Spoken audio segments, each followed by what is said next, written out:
afternoon, everybody. First of all, let me thank the organizers of this Pyrexia 2023 and especially Dr. John for inviting me for this. So, let me go to the topic, that is acute undifferentiated febrile illness. This is the case of a 30-year-old male who presented with 2 days history of fever, myalgia, and erythematous rashes over the body. His systemic examination was normal, and his lab investigations revealed leukopenia with relative lymphocytosis, thrombocytopenia, and there was mild elevation of the liver enzymes also. So, in this time of dengue fever outbreak and following the monsoon, rainy season, the first possibility that was thought was dengue fever, and NS1 antigen was sent for, and that came as positive. The patient was treated with supportive measures, and he improved without any other complications. Okay. So, this is the case of another 16-year-old boy who came with history of fever of 1 week duration. Clinical examination was normal. His labs also showed leukopenia, relative lymphocytosis, and thrombocytopenia. He came with a report of dengue IgM antibody weakly positive, but because the patient was still running fever even after 7 days, we repeated the investigations, and a peripheral smear was also sent for. So this was the peripheral smear report with plenty of blasts, and the report was an acute promyelocytic leukemia. It was confirmed by a bone marrow, and the patient was started on chemotherapy, but unfortunately he developed DIC and he succumbed within 2 weeks of the diagnosis. So this is another interesting case, a 48-year-old rubber tapper who presented with fever of 1 week duration. He was admitted at a local hospital and was on injection ceftriaxone and doxycycline for about 1 week. But the investigations they did, almost all were within normal limits, but the patient was running fever, so he was referred to our hospital. And on admission also, he was having very high grade intermittent fever, but physical examination was otherwise normal. His labs also showed a mild leukopenia, a relative lymphocytosis, and the liver enzymes, transaminases were markedly elevated, that is around 800 and 700. And 2 days later, he developed altered sensorium, and on examination there was neck stiffness. So, the possibility of meningitis was thought of, and it was confirmed by an MRI scan which showed leptomeningeal enhancement and CSF showing lymphocytic pleocytosis with elevated protein. So, we thought of the possibility of either a partially treated bacterial meningitis or viral meningitis, and treatment was started accordingly. But the patient was running fever, and over the next 3 days he became more drowsy, he was having vomiting, and after 5 days he developed a hemiplegia. This showed, a CT showed an acute infarct in the right parietal cortex. Meanwhile, the investigation is sent off at the time of admission came, and Brucella antibody, IgM Brucella antibody was strongly positive. So now we thought of the possibility of a neurobrucellosis, and when we searched the literature, the criteria were satisfied, and according to the treatment protocol for neurobrucellosis, it was started. And for the next 5 days, again the patient was running fever. He became comatose. He had to be fed through the Ryle's tube. But after 5 days, the fever started subsiding, and the patient improved within 7 to 10 days. He became conscious, and by the end of 3 weeks, patient was normal. A febrile hemiplegia also improved. So, this is a case of neurobrucellosis. And why we thought of brucellosis initially from the lab investigation? There is a clue. the ESR, CRP were all normal. So, in a case of infection, where ESR and CRP can be normal, one cause is brucellosis. It may be elevated if there is a localized infection like osteomyelitis, endocarditis, etc. Recently, we had another case, a doctor working at Tirunelveli, who also had fever of 10 days duration. The initial investigations done there, as well as CT, chest and abdomen, all were normal. So he came to Kerala, and on evaluation again, he had almost normal hematological parameters. So we sent for brucella, and brucella and IgM antibody was strongly positive, and he started on the treatment. And now he is better. So brucellosis is not uncommon, only thing we have to suspect. Brucellosis may present with just an acute undifferentiated febrile illness with fever and myalgia, or they may present with fever with monoarthritis, or they may present with fever, low backache, polyarthritis, etc. So one clue you can get from the hematology, especially if there is no localizing sign, is a normal ESR and a normal CRP. So this is another 52-year-old female who presented with fever and myalgia 7 days duration. She had erythematous rashes over the body. Dengue antibody was weakly positive. And she was treated with supportive measures. Thrombocytopenia improved, and she was discharged after 5 days with a platelet count of 1 lakh. 2 weeks later, she again came for review, and her platelet count was 1.5 lakhs, and the complete blood count examination was normal. But again, 2 weeks later, she came back with severe tiredness and purpuric rashes over the body. And this time, there was marked thrombocytopenia, and the peripheral smear showed some blast. So bone marrow was done, and it turned out to be an acute lymphatic leukemia. So now she is on treatment. So all these 5 cases presented with an acute undifferentiated febrile illness, but the causes are different. So when do you say acute undifferentiated febrile illness? A fever without any localizing signs of infection of less than 2 weeks duration. That is the definition. But some specialists say that as for the definition of PUO, 3 weeks is required. Up to 3 weeks, fever of up to 3 weeks, you can consider it as short febrile illness, but traditionally we take 2 weeks as acute febrile illness. So it can be mild to life-threatening. So the causes, I told you, it can be varied number of causes, starting from infectious diseases, which are very common. So viral infection, bacterial, parasitic, and fungal infections, autoimmune and non-infectious inflammatory disorders, malignancies, medication-related, example, vaccines and drug fever, endocrine disorders, hyperthyroidism, and intrinsic hypothalamic dysfunction, which is very rare. Next slide. Next slide, please. So, diagnosis of acute undifferentiated febrile illness is the most challenging in the clinical practice, especially in the primary care setup.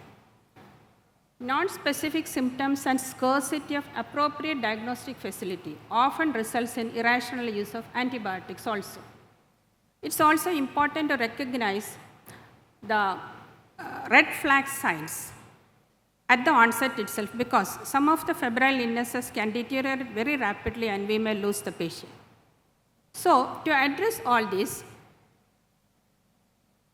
Association of Physicians of India convened expert meeting to optimize fever management. They conducted a literature review from online databases, and they proposed the following algorithm. Next slide. So, acute febrile illness may be due to acute localized infections. Then you get definite evidence of localized infections like respiratory, urinary tract, gastrointestinal, etc. But without any localizing signs of infection, acute that comes the acute undifferentiated febrile illness. So they divided it into malaria and non-malarial acute febrile illness, because malaria should be treated early and it should be diagnosed with specific test. And non-malarial AUFI, they divided into viral, so common arboviral infections, dengue, chikungunya, Zika, and nowadays if somebody comes from Kozhikode, you have to suspect Nipah virus also, coronavirus of course. Then influenza, they gave it separately because influenza virus usually presents with influenza-like illness, that is fever of less than 10 days duration with either cough, sore throat or shortness of breath. But nowadays we see a lot of adult patients who come with non-respiratory symptoms, especially diarrhea and vomiting. Previously it was more common in children. In the pediatric population, non-respiratory presentation of the influenza occur, but nowadays we come across adult patients also coming with non-respiratory illness. Bacteremia, then bacterial infections, bacteremia, zoonotic infections, and parasitic infestations. Okay, so this is how you have to consider any case of non-malarial acute febrile illness. So, how do you approach a febrile patient? The most important is a meticulous history taking. So, you have to remember that uncommon manifestations of common diseases are commoner than common manifestations of uncommon ones. So, you ask about the common infectious diseases, common diseases. A careful history includes a detailed complaint of the patient with the symptoms arranged chronologically. And you have to inquire whether the patient is having any comorbidities also, whether he is a diabetic, alcoholic patient on immunosuppression, because in such cases the febrile illness can become worse or the original disease can become worse with febrile illness. Next.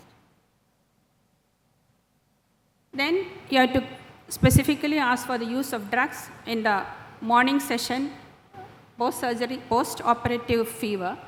So said you have to ask about the history of fever, drugs.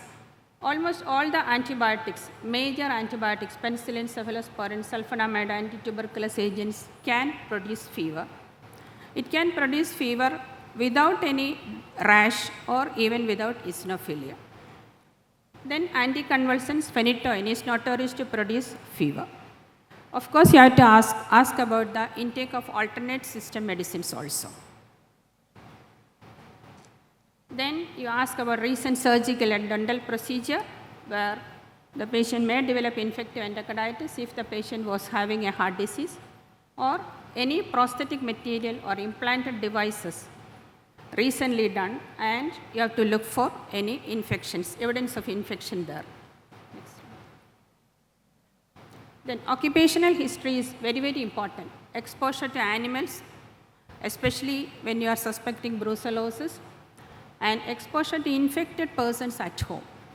So influenza is very notorious to spread among the family members within a period of 2 to 3 days. So almost all the family members may get affected. And regarding the first case of brucellosis, actually he never had a contact with the animals. But when we inquired, his wife told that he used to drink 1 glass of curd per day, which was made from unboiled milk that was bought from his neighbor's house. That was the only risk factor. And for the doctor, actually there were no risk factors except that he used to go to the hotel sometimes and take salads. Is that the reason? We don't know. Then when a patient is living in a particular locality and there is an outbreak of some diseases, you can diagnose malaria, typhoid, viral hepatitis, dengue, hemorrhagic fevers, then Nipah virus, coronavirus, etc. So in our country, malaria must be excluded, whatever be the presenting symptoms. So further points in history, household pets, ingestion of unpasteurized milk, then alcohol intake, prior transfusion or immunization, and drug allergy should be asked for. So again, in febrile patient, a detailed history regarding any evidence of involvement of any particular system should be asked for. Respiratory manifestations, genitourinary, abdominal symptoms, joint symptoms, and drug history, family history of tuberculosis, arthritis, to rule out a rheumatological disease or other infectious diseases, especially influenza. Next slide. Then physical examination, important point is that repeated meticulous examination should be made almost daily, and will be better if different people do it till a diagnosis is made. Temperature should be taken always. So after the detailed history taking, you have to go for the step 2, that is evaluation of the clinical symptoms. Suppose a patient has presented with fever and rashes. You know there are viral infections, bacterial infections which can present with fever and rash. And it's important to note that influenza usually will not produce any rash. So if the patient is having fever with rash, practically you can rule out influenza. Then fever with arthritis. There are so many causes: acute viral infections, reactive arthritis, rheumatological diseases, etc. And tuberculosis also can present with fever with arthritis. Lymphadenopathy. So fever with lymphadenopathy, there are so many causes, and systemic examination for any localizing sign should be done.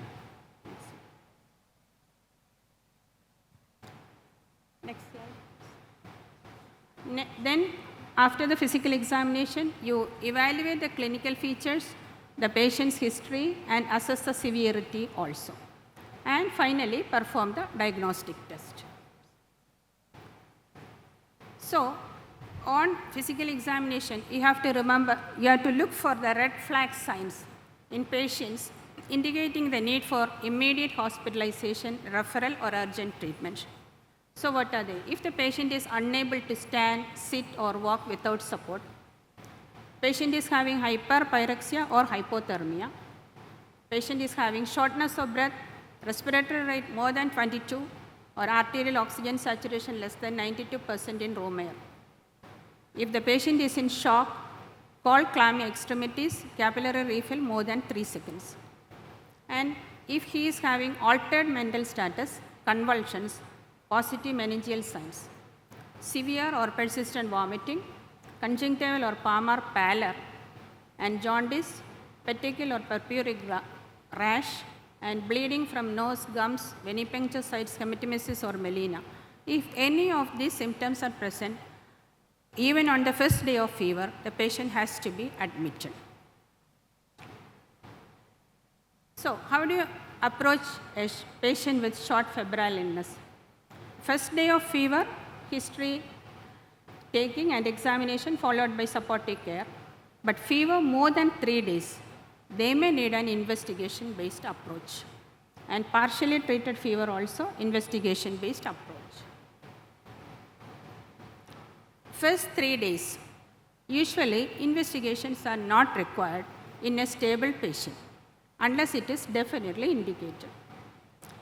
If the patient looks sick or patient is not sick or uncomplicated, influenza-like illness presentation, again, no need for investigation. But if the patient is sick or he has unusual symptoms, do appropriate investigation. But the most important point is that the patient and the bystanders should be communicated. Because on the first day, why you are not investigating the patient? And they have to be strictly instructed that if any complications or any untoward event occurs, they have to immediately report to the casualty. Or if fever persists for more than 3 days, definitely they should come back and investigate. Next. So what are the investigations that you do? Complete blood count, that you get an idea. Viral infections and typhoid usually produces leukopenia and relate to lymphocytosis. Liver function test, almost all the viral infections will produce elevated liver enzymes. But in dengue fever, if the SGOT and SCPT are more than 1000, that becomes expanded dengue syndrome and will be having a poor prognosis. Then renal function test also. Peripheral smear is a must in all the cases of fever, thrombocytopenia or lymphocytosis, because 2 cases recently we had, APML as well as ALL. Then host biomarkers, are they important? Previously it was told, no, previous speakers have told that CRP and procalcitonin does not have any role in finding out the infection. The only advantage with CRP and procalcitonin is that you can follow the progress of the disease. And procalcitonin, of course, is only elevated in bacterial infections but not in viral infections. But still, it is not used for a diagnosis of infection. Then confirmatory test for specific pathogens. So, if you are suspecting malaria in a patient who has returned from north, like that, depending upon the situation, you do rapid diagnostic test for malaria, NS1 for dengue, PCR for viruses and bacteria, throat swab for influenza, rapid test for salmonella, IgM scrub, etc. Nowadays, new pathogen specific point of care tests are available, like mass spectroscopy, which can give you a diagnosis within a few hours. Similarly, BioFire Global Fever Panel is also there, in which a single sample can do so many assays and give you a rapid diagnosis within a few hours. But the affordability and availability of these investigations are a problem, especially even in medical colleges it is not available. So that's how you investigate a case of acute febrile illness. And how do you manage? Early presumptive antibacterial therapy is needed for suspected bacterial infection, especially rapidly progressive infections like rickettsiosis and leptospirosis. In vitro studies have shown that doxycycline inhibits dengue virus replication. Doxycycline is also effective in inhibiting the inflammatory markers like IL-1, IL-6 and TNF-alpha. So that will decrease the fever and symptoms of the patient. But, next slide please. As per APA recommendation, treatment with doxycycline is clinically apt strategy for reducing the morbidity and mortality in non-malarial acute undifferentiated febrile illness. WHO and NICE guidelines also recommend doxycycline for non-specific fevers. But I personally don't use doxycycline if the diagnosis of dengue is proved. In other cases, because scrub typhus definitely you should give doxycycline. In dengue fever, the recommendation says that you can, but in a case of dengue with abdominal symptoms and vomiting, patient having thrombocytopenia, the vomiting can sometimes precipitate hematemesis also. So it's not preferred actually. In other cases, of course, as an initial first line, you can start doxy because that may decrease the fever and symptoms of the patient. So how do you control fever? Tepid sponging, and some people ask whether paracetamol can be given. Yes, if you are strongly suspecting a viral infection, that can be given 8th hourly or 6th hourly, because the fever is due to elevated prostaglandin E2 levels in the hypothalamus. So paracetamol is very good, having a very good action in the brain, but without much peripheral action. So PGE2 will be decreased and the patient will be symptom free. But if you are starting an antibiotic suspecting a bacterial infection and you are giving paracetamol, then you may not get an idea whether the patient is responding to your antibiotic treatment. So viral infections definitely you can give. And is injection paracetamol superior? Not at all. Oral as well as injection paracetamol are having the same benefit. And fluids, oral fluids are safe. IV fluids are given only for persistent vomiting, severe dehydration, shock and unconscious patients. And for management of dengue fever, we have got definite guidelines how to give the IV fluids in mild dengue, severe dengue, etc. and that you can follow the algorithm. Rest is advised till the patient is symptom free. So, when you first see a patient with febrile illness, you have to properly communicate to the patient and the bystanders that fever is a symptom and not a disease. Fear not the fever, but be careful about the cause. The commonest fevers are viral fevers, which do not require multiple medications or various tests. Most viral fevers take 3 to 5 days to recover. That's why we keep it at 3 days as a cut-off mark for evaluation of the patient with investigations. Even paracetamol should preferably be taken according to the doctor's advice. So, some do's and don'ts of fever management.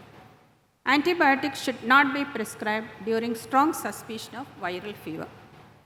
It's important to draw 2 sets of blood cultures before the start of empiric antibiotic therapy. Then start antibiotics for a presumed bacterial infection promptly, but adjust the dosage and duration.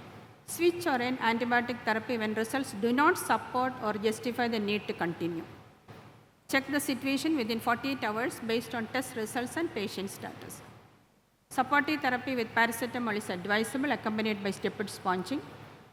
It's important to avoid indiscriminate use of antibiotic agents, NSAIDs, and steroids in patients with acute febrile illness in the primary care. Corticosteroids are not recommended in the treatment of acute febrile illness. So, in conclusion, acute fever is classified into acute undifferentiated febrile illnesses without organ or system specific signs at the onset, and acute febrile illness due to localized infections with system specific signs. The diagnosis of acute fever in primary care is not always possible based on the clinical presentation alone, and correct diagnosis is reached only with specific diagnostic tests. A stepwise evaluation considering the diagnostic possibilities in the geographical area and clinical symptoms of different acute fever types with special consideration to patient characteristics can help in the accurate diagnosis and management of patients. Use of this evidence-based algorithm can help guide primary care specialists to use relevant diagnostic modalities and initiate early empiric therapy based on clinical syndromes for better management of fever. Use of stepwise management algorithm can help healthcare professionals also make wise informed decisions and reduce the irrational prescription of antibiotics and antimalarials. Thank you for the patient hearing. So, thank you, ma'am. It was a very comprehensive talk, and ma'am has almost covered all the aspects with a lot of take-home points also. As she has told, oral paracetamol is almost equal to IV paracetamol. Avoid unnecessary antibiotics. Maybe, as VID physicians say, fever is not a sign of ceftriaxone deficiency. That is the dictum nowadays. Okay, so ma'am, just one query. Since you have told regarding malaria, are we seeing indigenous malaria case in Kerala also from our Malayali population other than the migrants? No. We are getting migrant population having malaria. Okay, almost all are migrants. Almost all of them are migrant laborers. Okay. And how frequently do you see the escar of scrub typhus in our population? Is it common, or we are just treating them with dogs? Escar of scrub typhus is seen only in less than 40% of cases. Okay. And here at Kottayam, we don't usually see. But at Trivandrum, that was more common. Okay. Because they come from this Nedumangada, such areas, and in them, escar was very common. Okay. So overall, only less than 40% of cases are having escar. Okay, thank you, ma'am. So as Sheela madam now rightly pointed out the importance of already covered, I think the clues are over. So around fever of 1 month duration, and second patient is having musculoskeletal symptoms and lower backache, and the lower backache looks like a sacroiliitis, unilateral sacroiliitis, and patient is also having a testicular pain, that is clinically suggestive of orchitis. So all these makes 1 month fever, think about a chronic infection. So rest of the portions will be discussed by Sheela, So, based on that lymphoplasmacytic infiltrate to correlate clinically, it was very difficult. So, in view of suspicion, we took a detailed history. Actually, this case was reported when there was flood near Chalakudi, where a lot of cattle, and one of these person, he was rearing some cattle, and there was death of the cattle, and there was some abortions related to that 1 month back. And his son and son's wife handled the products of conception, and the 3 got admitted in a private hospital in Thrissur with the symptoms of confirmed brucellosis. And the culture was actually, this patient was referred to CMC Vellore, and the culture was actually grown from there. So it was a proven case of brucellosis. I think that will be covered in the next slide. So I'm happy to invite ma'am to this. I won't cover because this is a message, importance of pyrexia of unknown origin as meticulous history.